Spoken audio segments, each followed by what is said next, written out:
Hello छात्रों, मित्रों, दोस्तों, आप सभी को नमस्कार। I am Mahipal sir. देखिए प्यारे छात्रों, आज हम स्टार्ट करते हैं एक बहुत महत्वपूर्ण टॉपिक जिसका नाम है विद्युत मोटर, इलेक्ट्रिक मोटर। यानी ये प्रश्न जो है प्यारे छात्रों कक्षा 10 के साइंस में लिखा हुआ है, और कक्षा 10 के साइंस में जो है ये प्रश्न जो है कम से कम 2010 से लेकर के 2020 के बीच में जो है प्यारे छात्रों कम से कम 8 बार आ चुका। कितना महत्वपूर्ण प्रश्न है आपके लिए, आप इसे रट लीजिए पक्का। देखिए, ये हमारा टॉपिक चलता है विद्युत मोटर। विद्युत मोटर क्या है? विद्युत मोटर देखिए क्या है विद्युत मोटर।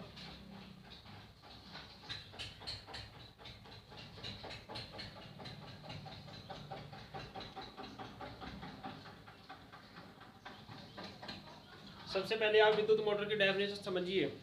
विद्युत मोटर एक ऐसी युक्ति है जो विद्युत धारा को यांत्रिक ऊर्जा में बदलती है, उसे बोलते हैं विद्युत मोटर। अब देखिए, ये विद्युत मोटर हो गया। विद्युत मोटर की संरचना सिद्धांत देखिए। विद्युत मोटर क्या होता है? ये हमारे पास दो शक्तिशाली चुंबक हैं।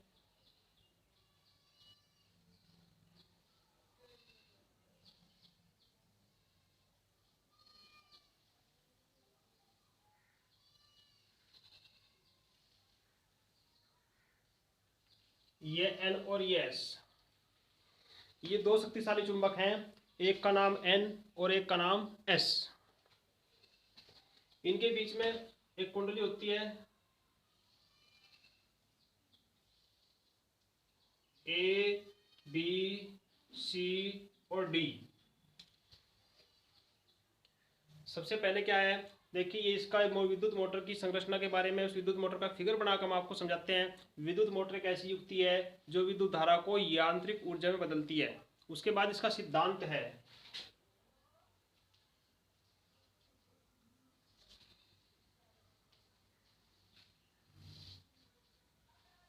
सिद्धांत क्या है?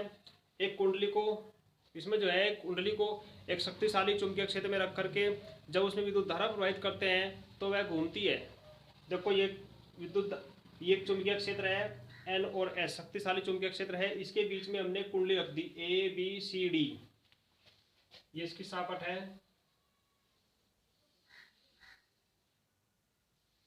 जब जब विद्युत धारा प्रवाहित करेंगे तो यह घूमेगी। इसमें जो है यहाँ दो ब्रुश लगे हुए हैं।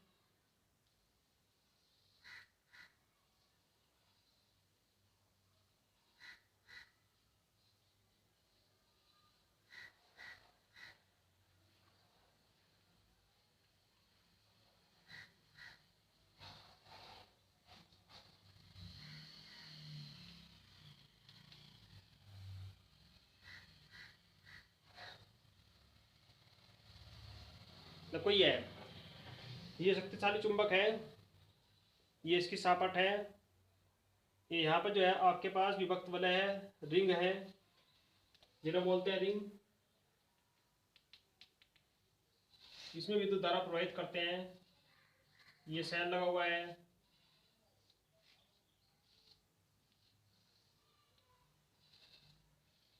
ये जो आपके पास है ये है ब्रुश।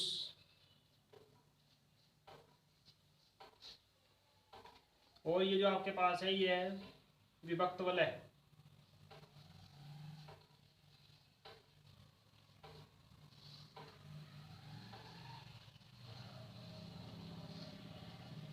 इन्हें बोलते हैं विभक्त वलय। ये आपके पास है आर्मेचर, बोलते हैं इसको कुंडली।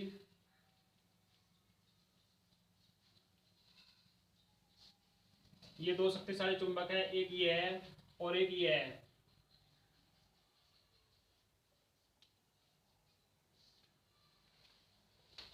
ये दो शक्तिशाली चुंबक हैं। जब इस चुंबकों के बीच में एक कुंडली को रख करके उसमें विद्युत धारा प्रवाहित करते हैं तो यह कुंडली घूमती है, जिसकी दिशा फ्लेमिंग के दाएं हाथ के नियम से ज्ञात करते हैं। तो इस प्रकार से जो है हम इसे तैयार करते हैं। आइए अब इसके बारे में विस्तार से वर्णन करते हैं। आओ अब इसके बारे में विस्तार से वर्णन करते हैं। देखो, सबसे पहले इसका सिद्धांत क्या है? इसमें एक कुंडली को किसी चुंबकीय क्षेत्र में रख करके जब उसमें विद्युत धारा प्रवाहित करते हैं तो वह घूमने का प्रयास करती है, यानी कि उस पर एक बल युग्म कार्य करता है जो कुंडली को घुमाता है। और कुंडली घूमने के लिए स्वतंत्र है, जिसकी दिशा फ्लेमिंग के बाएं हाथ के नियम से ज्ञात करते हैं। तो ये इसका सिद्धांत है। ये कुंडली है ए बी सी डी, ये दो शक्तिशाली चुंबक हैं एन और एस, इनके बीच में इस कुंडली को रखा गया। ये धुरा है, सापट है, जो कुंडली जब कुंडली घूमती है तो धुरा घूमता है। ये दो विभक्त वाले लगे हुए जिन्हें रिंग बोलते हैं, और ये आपके पास लगा हुआ है ब्रुश, जिनमें विद्युत धारा कुंडली इसमें प्रवेश करती है, एक में प्रवेश करती है और दूसरे से विद्युत धारा बाहर निकलती है। अब समझिए इसकी संरचना। संरचना के जो है इसके 4 भाग है।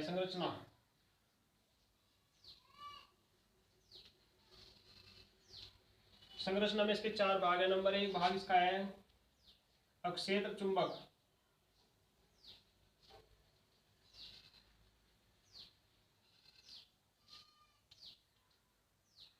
नंबर 1 अक्षेत्र चुंबक। ये एन और एच दो शक्तिशाली क्षेत्र चुंबक है जिनके बीच में कुंडली को रख करके घुमाया जाता है। नंबर 2 हेडिंग है इसका आर्मेचर।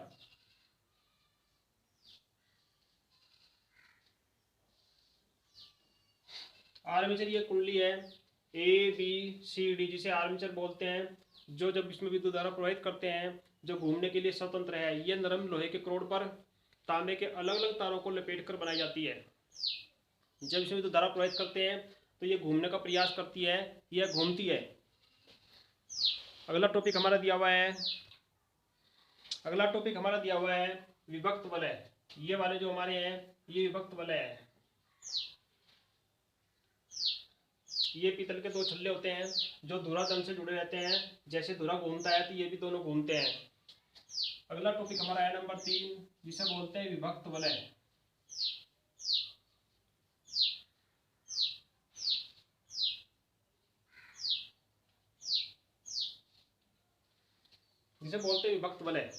ये 2 पीतल के छल्ले होते हैं, जबकि ये दोनों के लगे हुए हैं, एक इधर है और एक इधर है, जिसके 2 भाग हैं, एक भाग इधर है, एक भाग इधर है, जो धुरे दंड के साथ घूमता है। इनसे संपर्क करते हुए 2 हैं हमारे पास ब्रुश। नंबर 4 हमारा है ब्रुश।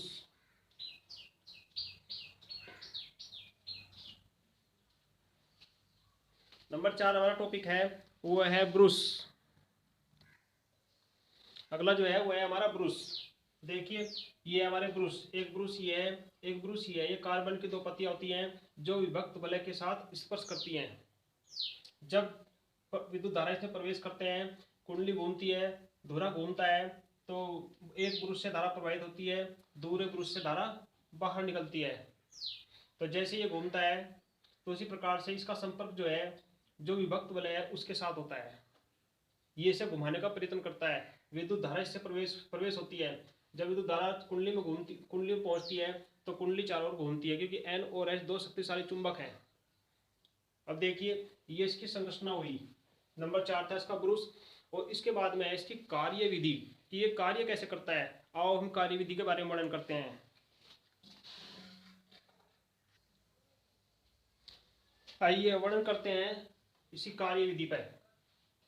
ये हमारा था एन और एस अक्षेत्र चुंबक।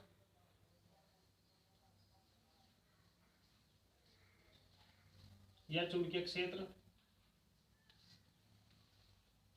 अब देखिए वर्णन करते हैं इसकी कार्य विधि पर।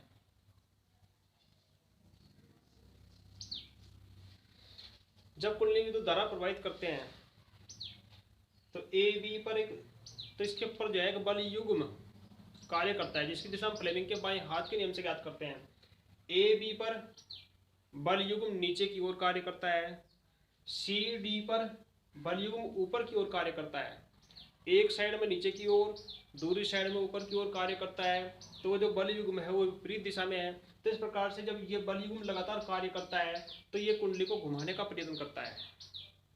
जब कुंडली को घुमाने का प्रयत्न करता है तो कुंडली घूमती है, क्योंकि एक साइड में बल युग्म जो है वो नीचे की तरफ कार्य कर रहा है, दूसरी साइड में बल युग्म ऊपर की तरफ कार्य कर रहा है। तो इस तरीके से जो है कुंडली को घुमाने का प्रयत्न करता है, तो कुंडली चारों तरफ घूमती है। इसके अंदर एक ऊर्जा पैदा होती है जिसके कारण कुंडली घूमती है। तो ये इसकी कार्य विधि है। आप जो है इस क्वेश्चन को सही तरीके से याद करिए, पढ़िए। उसके बाद में चलता है इसका टॉपिक उपयोग।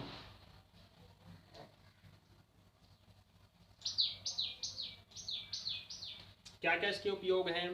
देखो, विद्युत मोटर का उपयोग जो है हमारे जीवन में बहुत अधिक है। खेतों में पानी देते हैं, वहाँ विद्युत मोटर का प्रयोग करते हैं। आजकल तो इलेक्ट्रॉनिक वाहन भी आ गए, जिससे विद्युत मोटर का प्रयोग करते हैं। घरों में पानी निकालने के लिए सबमर्सिबल में विद्युत मोटर का प्रयोग करते हैं। पंखे की मोटर है, कूलर की मोटर है, सब जगह हम विद्युत मोटर का प्रयोग करते हैं। ये हमारे लिए बहुत इंपॉर्टेंट है, बहुत अच्छा है। ये क्वेश्चन जो है कई बार बोर्ड में आ चुका। आप जो है इस क्वेश्चन को बार बार याद करें और तैयार करें। तो इस तरीके से जो है आप विद्युत मोटर की संरचना के बारे में जो है डिटेल में समझ सकते हैं और इसको याद कर सकते हैं। अब देखिए, इसी क्रम में आगे बढ़ते हुए हमारा टॉपिक है धारावाही चालक तार द्वारा उत्पन्न चुंबकीय क्षेत्र। देखो, बहुत सारे साइंटिस्ट हुए, जैसे लाप्लास होया, बायो सैवर्ट होया, एम्पियर होया, जिसने जिसके बारे में खोज की उसने उसके बारे में इसका वर्णन कर दिया।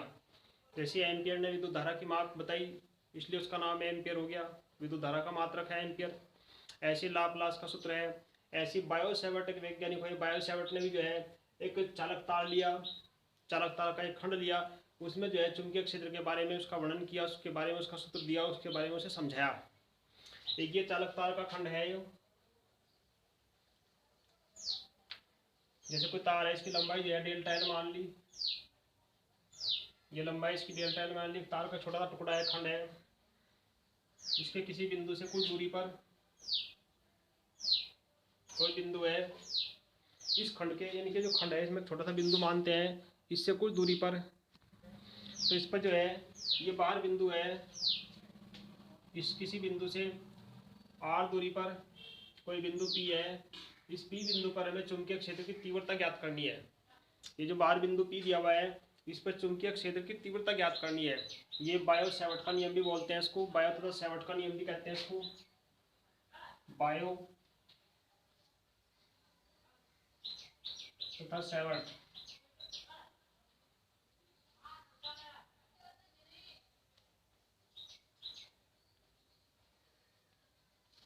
बायो तथा सैवर्ट का नियम भी कहते हैं इसको। तो ये इसके साथ में बनने वाला कोण जो है थीटा है। अब देखिए, हमें निकालना है चुंबकीय क्षेत्र बी। ये जो बिंदु पी दिया हुआ है, इस बिंदु पी पर हमें निकालना है चुंबकीय क्षेत्र बी। चुंबकीय क्षेत्र बी जो है नंबर 1, ये समानुपाती होता है इसकी लंबाई के, यानी कि चुंबकीय क्षेत्र बी जो है, जो चालक तार है इसकी खंड की लंबाई के समानुपाती होता है। जैसे तार की लंबाई बढ़ाते हैं चुंबकीय क्षेत्र बढ़ता है, तार की लंबाई घटाते हैं तो चुंबकीय क्षेत्र भी घटता है। समानुपाती का मतलब यही होता है। नंबर 2 जो है, इस जो खंड हमारे पास है, चालक तार का जो खंड है, इसे बहने वाली धारा हमने मान ली आई। नंबर 2 जो है, चुंबकीय क्षेत्र बी जो है वो बहने वाली धारा आई के समानुपाती होता है। चुंबकीय क्षेत्र की धारा बढ़ती है, चुंबकीय क्षेत्र बढ़ता है, धारा घटती है, चुंबकीय क्षेत्र घटता है। समानुपाती का मतलब यह है कि अगर एक राशि बढ़ती है, दूरी बढ़ती है, एक घटती है तो दूरी राशि भी घटती है। अभी जब चुंबकीय क्षेत्र हम ज्ञात करते हैं बिंदु पी पर, तो यहाँ से यहाँ तक की दूरी जो है आर है, तो बीच की दूरी के वर्ग के व्युत्क्रमानुपाती होता है। तीसरा टॉपिक हमारा है चुंबकीय क्षेत्र बी जो है वो बीच की दूरी के वर्ग के व्युत्क्रमानुपाती होता है। ये हमारी बीच की दूरी है, यहाँ से लेकर के और यहाँ तक बिंदु ओ से लेकर के पी तक की ये आर है, जिस बिंदु पर हमें चुंबकीय क्षेत्र की तीव्रता ज्ञात करनी है। अब ये बनने वाला कोण थीटा है, साइन थीटा, यानी कि इसकी ज्या के अनुक्रमानुपाती होता है। चुंबकीय क्षेत्र नंबर 4 बी जो है समानुपाती होता है इसकी ज्या के, यानी कि बनने वाले कोण के थीटा साइन थीटा के समानुपाती होता है। तो इस तरीके से जो है चुंबकीय क्षेत्र है, जिसके बारे में बायो सैवर्ट ने अपना नियम दिया। तो इस तरीके से जो है ये इसके बीच के जो बनने वाला कोण है थीटा इसके समानुपाती हो गया।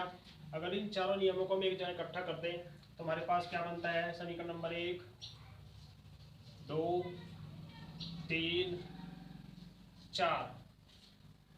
समीकरण 3 ये है 4। चारों समीकरणों को हम एक जगह इकट्ठे कर लें, चारों समीकरणों से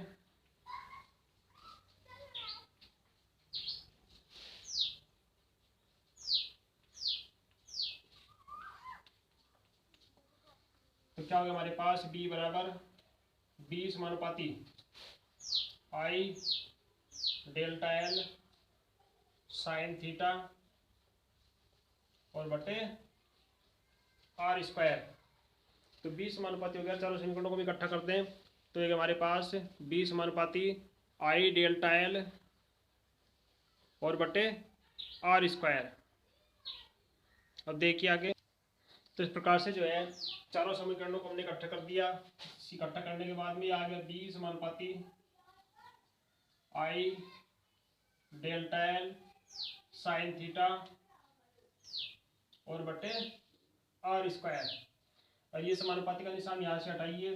तो b बराबर हो गया म्यू 0 बटे 4 पाई आई डेल्टा एल साइन थीटा और बटे आर स्क्वायर।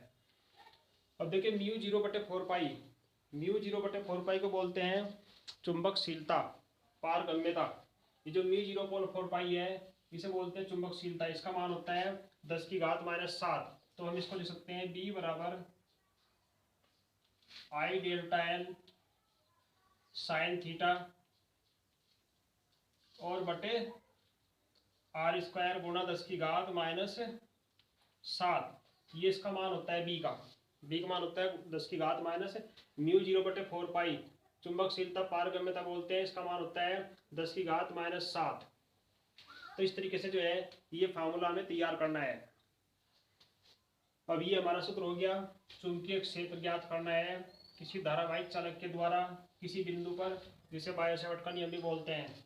तो चुंबकीय क्षेत्र का मान क्या है हमारे पास, न्यूटन बटा एम्पियर मीटर की घात 2। यानी कि इसका सूत्र हो गया न्यूटन, सूत्र दिया हुआ है न्यूटन बटा एम्पियर और मीटर की घात 2। मीटर की घात 2 नहीं प्यारे छात्र, एक ही एम्पियर मीटर, न्यूटन बटा एम्पियर मीटर। तो इस तरीके से जो है आप इन दोनों क्वेश्चनों को अच्छे तरीके से तैयार करें। नेक्स्ट वीडियो में जो है हम आपको इनके ऊपर आधारित जो है इस सूत्र के ऊपर आधारित है और भी सूत्र हैं उनको समझाएंगे, उनके ऊपर आधारित जो है न्यूमेरिकल में भी आपको समझाएंगे। लेकिन ये जो प्रश्न है प्यारे छात्र बोर्ड के लिए बड़े ही मोस्ट इंपोर्टेंट प्रश्न है। तो आप जो है इनको ध्यान से करिए।